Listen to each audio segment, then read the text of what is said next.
Tanjung Selor, Lensa Kuaidi. Komisi Pemilihan Umum Provinsi Kalimantan Utara laksanakan rapat koordinasi kampanye bersama stakeholder pada pemilihan gubernur dan wakil gubernur Kalimantan Utara tahun 2020.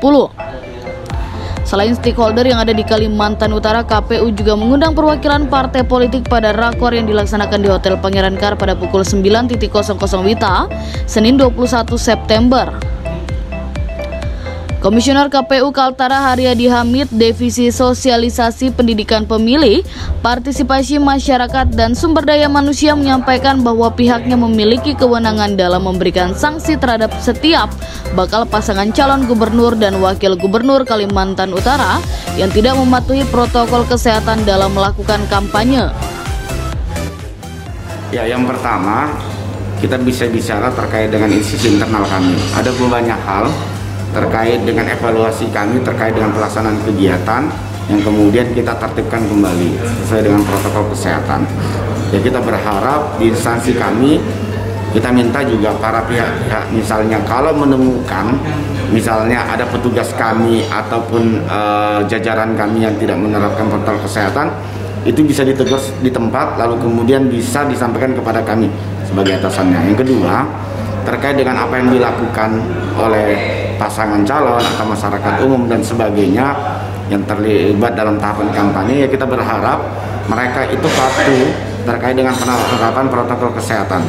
Ya, kami bisa menghimbau juga nanti kalau misalnya mereka tidak tertib, tentu ada kewenangan kami memberikan sanksi, paling tidak teguran. Dan ada kewenangan kalau memang lebih jauh, ya bisa saja ke hal-hal yang lain. Pada prinsipnya kami mengharaplah dari tim pasangan calon, tim kampanye, dan relawan dan sebagainya yang terhubung dengan pasangan calon, ketika tahapan kampanye ini mereka bisa patuh menerapkan protokol kesehatan. Hal-hal yang mungkin kurang dipahami bisa dikoordinasikan dengan kami supaya bisa sama-sama kegiatan kampanye ini bisa sukses. Pada prinsipnya kami mengharapkan kepada pasangan calon, tim kampanye, relawan dan sebagainya yang berhubungan dengan pasangan calon ketika masuk dalam tahapan kampanye ini, mereka bisa patuh terhadap protokol kesehatan.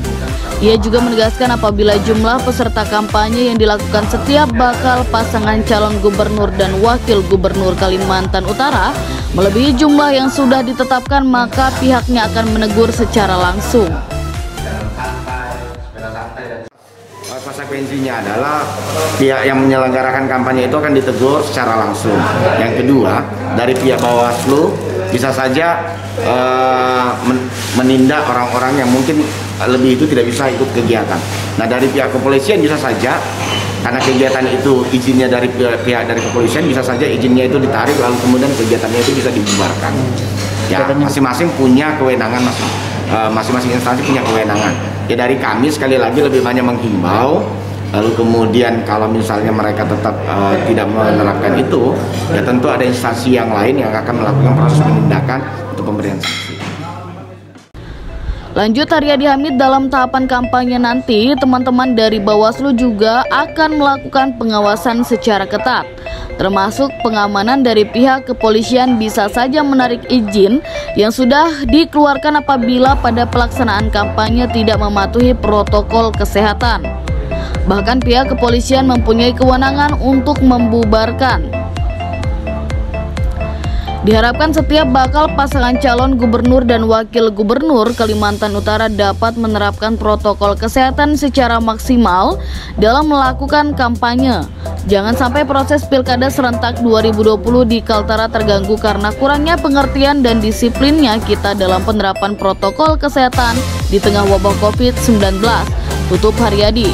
Dari Tanjung Selor, Lensa Kuaidi mengabarkan.